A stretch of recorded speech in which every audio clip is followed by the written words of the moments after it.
It seems like children today have less and less freedom. When I think back to my own childhood on the farm and the freedom we enjoyed, I see how easy it has become to take freedom for granted. When Janice and I were youngsters growing up in the days before we were societized and governmentalized to death, I think we understood freedom in a way that's missing in the children and grandchildren of our generation. For one thing, we never locked our doors. It's hard to explain to modern-day folks what it means to have just a thin screen door between you and the out-of-doors. You could step out onto the front porch and just feel freedom pushing in on every side. Most summer evenings we spent outside waiting to be overtaken by what coolness the night would bring. Daddy would get out his guitar, strum some chords, and sing. Mama would bring peas or green beans outside, beckoning to us youngsters to help snap or shell, so she'd be ready to put off a canning the next day. There, in the twilight and on into the moonlight, I learned what it meant to breathe the air of independence. When we finally retired into the house, we never shut the big door, as we called it. It was left open except in stormy weather from May to September. Thin boards and tacked down screen was all that separated us from whatever was outside. Now there was a latch on that screen door, but it was just one of those old hooks. You remember the kind.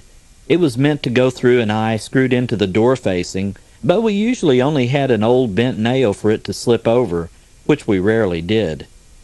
And that was more latch than our windows had. We were happy just to have screens to keep the insects out. We never thought about intruders. It's a funny thing about those good old days.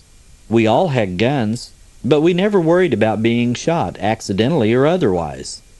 We all were poor, but we never worried about our equally poor neighbor trying to steal the little that we had.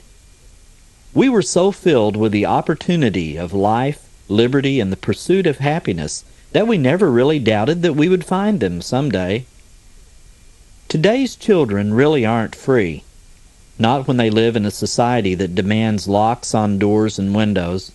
Not when they are left to fend for themselves through a latchkey maze of television, video games, and computers.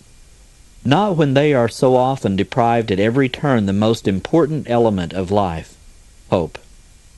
How I wish I could take them all and share with them one deep breath of freedom as we knew it back in the good old days. Katie Johnson's father was small in stature but big in heart, and Katie adored him. You'll see why as Katie remembers her papa in Little Big Man. 68 years ago, in Greenville, Kentucky, a little girl was born, and my parents named me Katie. I was the youngest in a family of 8 girls and 2 boys. 1929 supposedly marked the beginning of the Depression, but when I look back on my childhood, I remember nothing but happiness until I reached the age of 8. My father stands out in my memory above all others. He was small in stature, only 5 feet 3 inches tall, but big of heart. He had large, expressive gray eyes, brown hair receding from a high forehead, a generous mouth always ready with a kind word, and a warm smile. He was a coal miner and farmer. I remember walking through the garden with him while he hoed the beans, peas, tomatoes, and any of the long rows. I must have been a hindrance to him, but I don't remember him ever chasing me away. The evenings would find him sitting in his special chair in front of the fireplace, reading by the coal oil lamp and smoking his corncob pipe, me snuggled beside him. I can remember the smell of that pipe. I can almost taste it, like I did when I would steal a puff. He would look at me with a grin and say, "Don't let Mama catch you with that." "Read to me, Papa?" I would ask. Black Beauty or Huckleberry Finn. He had to be up by 3:30 a.m. to be at the mines by 6:30. Sometimes I would get up with him. He would fix me a cup of coffee under the critical eye of my mother. "You're going to spoil that, child." "Now, Franny, you know it's more than half milk." "Papa," I would ask, "will you save a bibbit and meat for me?" "If you promise to be good for Mama." That bibbit and meat, biscuits, and either ham or bacon, was the best food I ever remember eating. It wasn't until years later that I found out my mother always added an extra one for me. I remember walking through the dew-wet grass beside him and watching as he mounted the horse, then disappeared down the still dark road. My mother and sisters made all our clothes. I was a girl, so they made me wear dresses. No matter how much I complained or begged for overalls, back in those days, girls wore dresses. Our farm was small but very fertile. We raised all our own vegetables. We had apple, cherry, and peach trees. We had 2 horses, 2 cows, a pen always filled with hogs, and lots of chickens. I remember Papa's work-worn hands. I can see the coal dust wedged under the fingernails. I can hear his voice with its deep southern drawl as he said, "Come on, Katie, time to slop the hogs." We had no electricity, no running water. Our lights came from coal oil lamps, our water from a well about 20 feet from the back door. But we had a battery-powered radio, and he always made sure we had batteries for Saturday night. He loved the Grand Ole Opry, especially the Carter family. Our bathroom was a weather-beaten brown, 2-hole outhouse. On the door was a sign, a black square of wood with bright red letters that read, "Hold your nose, I'm not a rose." I made many trips to that little house through the rain and snow, but the trips I remember most clearly are those I made on hot summer days. No amount of lime sprinkled down those holes could make it smell like a rose. Those happy, carefree days will remain with me all my life. Every spring I rode on the drag over freshly plowed fields, and I watched Papa chop piles of wood in the fall. I have a deep scar on my left ankle to help with that memory. One day he left the axe in the chopping block. While his back was turned, I picked up the axe and almost chopped off my foot. A few months past my 8th birthday, my world turned upside down. My beloved father died, leaving me heartbroken. His death changed my whole life. We stayed in Kentucky 2 more years. Then Mother sold the farm, gave away most of our belongings, and moved us to Philadelphia. I hated city life, but finally accepted it when I met my husband, who turned out to be a pretty nice guy himself. We raised 6 good children, including twins. We have 10 grandchildren. The younger grandchildren will sit still and listen as I tell them stories of Kentucky and the good old days. J.B. Cearley also experienced the devastation of losing a father. But the story of J.B.'s family and its climb out of that terrible time is marked by his extraordinary mother. She was a woman of courage. Never give up was her motto. There were times in her life when things seemed hopeless, impossible. But with sheer determination and hard work, she continued to forge ahead to overcome problems that would have defeated most people. Dora Carpenter Cearley lost her husband when he became ill with flu during an epidemic that hit hard in Wise County, Texas. Antibiotics were unheard of at that time in the 1910s, so the doctor could do very little to help John S. Cearley. The flu then ran into pneumonia, and John left his wife and 6 children to forage for themselves. She had 6 children and a farm that carried a heavy payment each year, but Dora was determined to raise her children and keep the farm. That 180 acres, a team of horses, and a few cattle were all that she had in the world.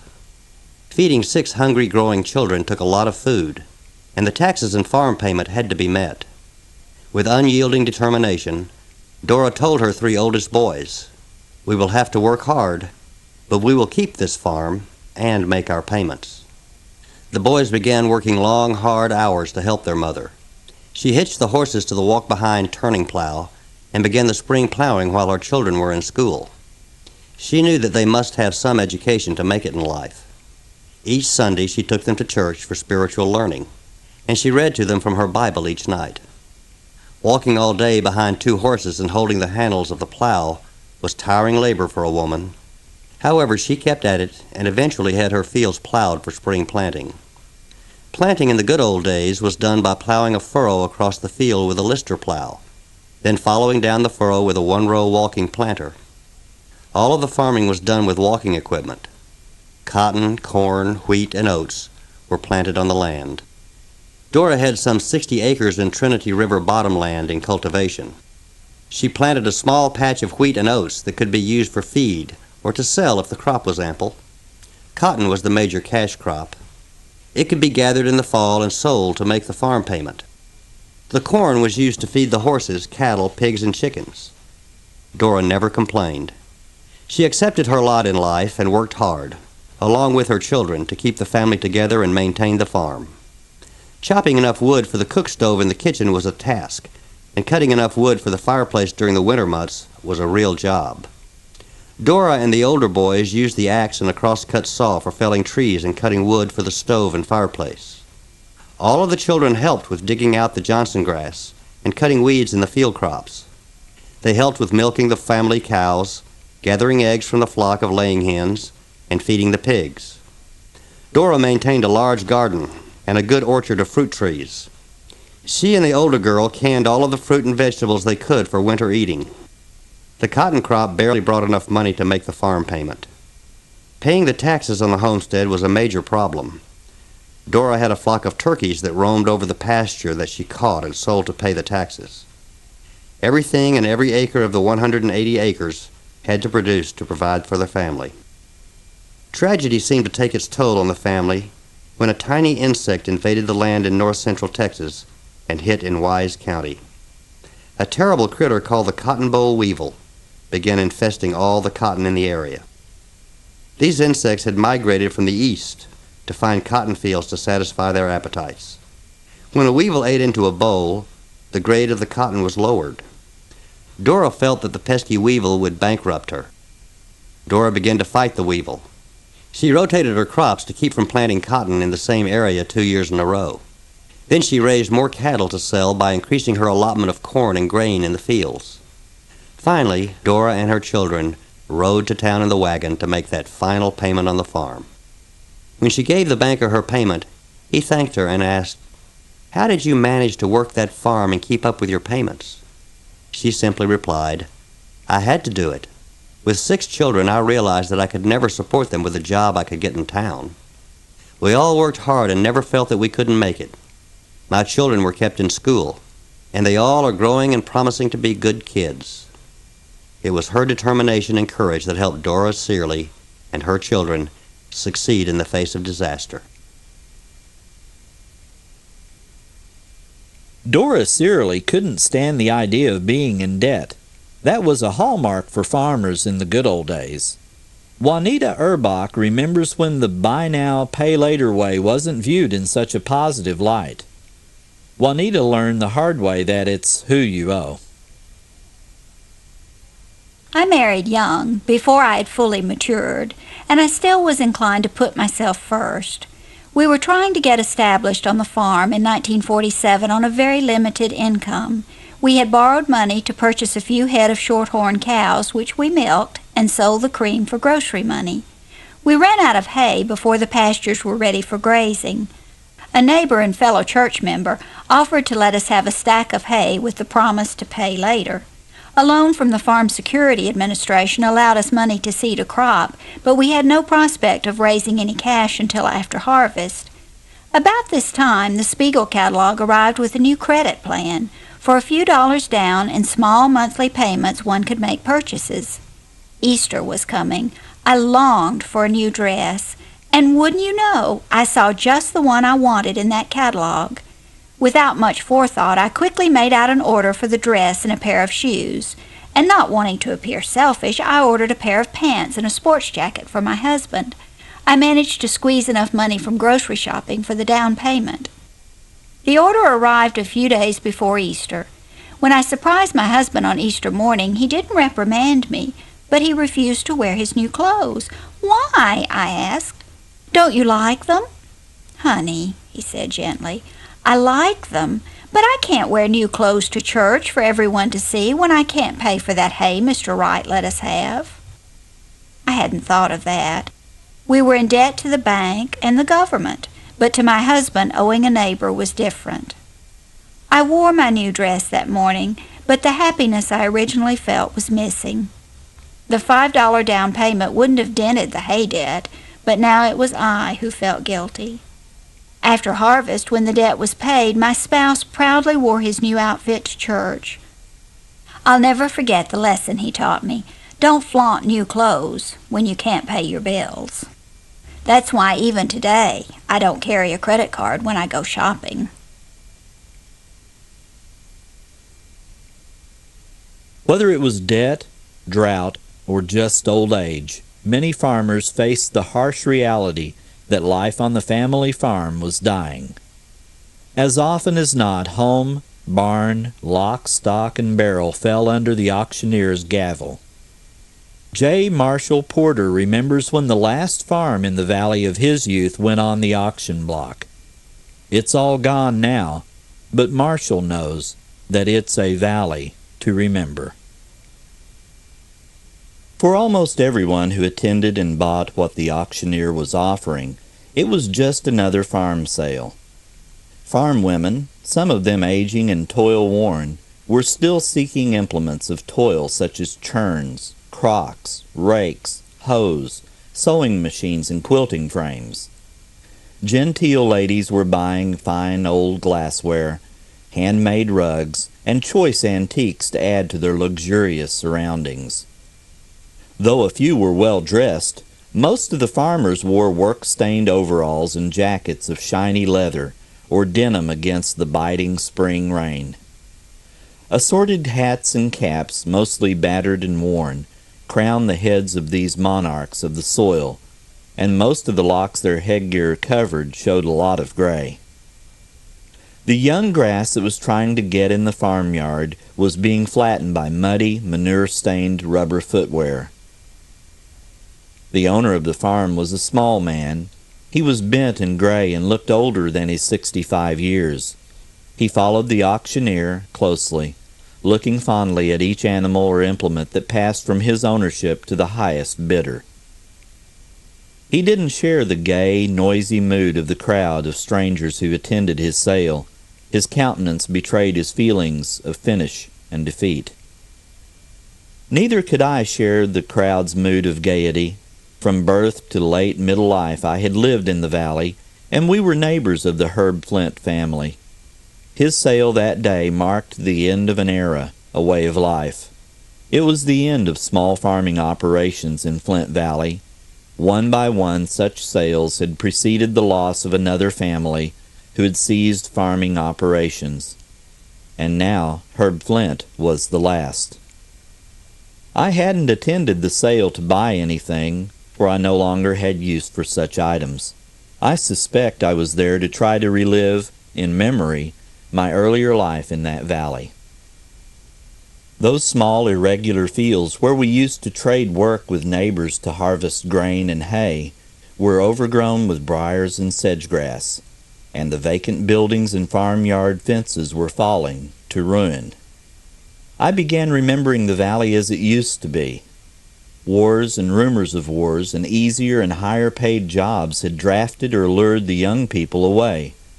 As the owners grew too old to carry on, they had to lay down their burdens, and another farm in the valley that had nurtured staunch American families for a century and a half was left to go back to wilderness. Herb Flint was a victim of rumors of wars. Herb's son ran his sizable dairy operation. Herb had rented an adjoining farm, which he was clearing so as to have land enough to make the dairy profitable.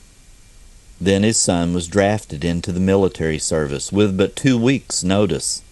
He had to leave his young wife, child, his aging parents, and his partly harvested hay crop in mid-June. Not with the help of the senator, county agent, Red Cross, or hardship agency were they able to defer induction until after harvest. Nor could arrangements be made to find someone to help run the dairy until the son served his 2 years. And this was in 1955, 10 years after World War II was over. The aging father was left to try to carry on alone. The rest of the summer and winter was all he could endure, and that day he was selling out. 40 years earlier I was growing up in that valley. In 1915 it was teeming with action. Plowmen could be heard from hilly pasture fields and ewes bawled to call their straying lambs. Dinner bells rang at mealtime to bring families together at the tables. Nearly a dozen farms gave us 2 weeks of following a steam-powered threshing machine from farm to farm, as we all helped each other thresh our grain crops. One could never forget the fine neighborliness of the farmers of the valley as they worked together. The women folk helped each other prepare bountiful dinners and suppers for the men. Getting together gave them a little social life. Many times, to finish a threshing job, we worked until we could see sparks flying from the smokestack of the steam engine, and from the grain stack see the first lightning bugs in the coming darkness. Finally came the long, shrill blast from the steam whistle that told us we were finished with that neighbor's crop. Then there was the orderly stampede at the old wooden pump to get water to wash up for supper. And what suppers they were! We were a hungry lot. We had worked from the noon meal until nearly 9 o'clock, with only generous pieces of fruit or squash pie around mid-afternoon. We expected to work long days during threshing time, and no one grumbled about being overworked, even though such a day of working in grain dust often made your bones ache like a dose of the flu when you tried to sleep that night. Nor was threshing the only job which brought neighbors together. There was butchering, apple cutting, barn building, and quilting parties for the womenfolk during winters. In fancy, I can still hear the chimes of sleigh bells breaking the silence of our valley on a cold, clear winter night. I hear the gay voices of our young people, my own among them, when we went on sleighing parties to dances, surprise parties, and socials. Every home in the valley was home to all of us, and I like to think again of the pleasures we enjoyed together. Though the people of the valley were of mixed faiths, it could be said that we worked together, played together, and prayed together. On Sundays, the young folks walked down the dusty or muddy roads in a group and separated at the crossroads, each going to the church of his or her faith. We met after the services were over and walked home together, and then got together again that afternoon at the ball ground or swimming pool. In winter, we would skate on the pond or coast from snowy hillsides. Our mothers were staunch believers in the healing power of prayer, and, in cases of illness when the good mother was nearly worn out caring for a sick member of her family, a neighboring wife would come to her relief. They would pray together for the recovery of the patient, and their prayers were respected and welcomed regardless of the faith they practiced. I'm not trying to imply that our valley was a paradise in which the people were saints. Our people were human, and there were the little petty jealousies of families that managed better and seemed to have better luck than others. There were always the tales and jokes about those with stingy or peculiar little traits. But if ever a family was in need of help of any kind, every neighbor would forget any differences and do his utmost to help in any way he could. And then, with 1917 came World War I. The young men left the valley for jobs with higher pay, and the draft took most of the available young men because our farms were not considered big enough to merit deferments for men of draft age. Our young people in the valley began thinning out. Some of them are now sleeping in France. None of the others ever came back to the farms to stay. One by one the owners got too old or died, and the farms were allowed to grow up with briars and brush. You would have had to live there to know where the fields used to be. There was no great amount of farm products sold from our farms. Butter, eggs, fruit, and vegetables were our main crops. The family food was raised, and enough was sold to make the cash income, which was often pitifully small. But these families were self-sustaining and were never out competing for employment in the labor market. There must be thousands of such desertions of farm communities in our country. From such communities came leaders and statesmen, people of integrity who earned their bread by the sweat of their brows with a firm faith that, with God's help, they couldn't fail. Life was simple then. We knew what it was to work from dawn to dusk, and the blessedness of falling into a peaceful sleep with the night music of whippoorwills and katydids. Ah, yes, that was a valley to remember.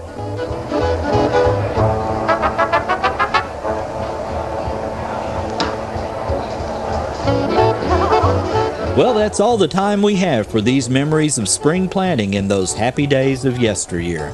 This is Ken Tate, editor of Good Old Days magazine, reminding you to always remember the best. And God bless.